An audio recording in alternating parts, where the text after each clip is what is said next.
ពីរនាក់ដែលស្រឡាញ់គ្នាដោយចៃដន្យខ្ញុំមឿងឈ្មោះវីវចាមកដើរលេងម្នាក់ឯងទេមករមិត្តនៅខាងមុខដូចនៅក្នុងប៉ុណ្ណឹងណាដើរលេងជាមួយគ្នាទេមកដើរលេងបែប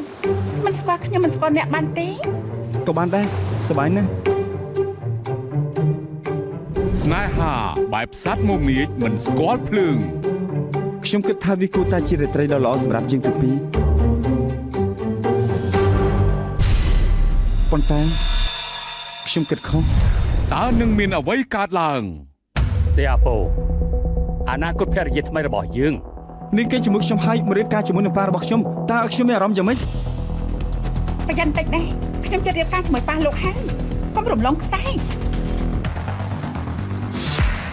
តើចង់បញ្ចប់ស្នេហាពួកគេនឹងទៅជាយ៉ាងណា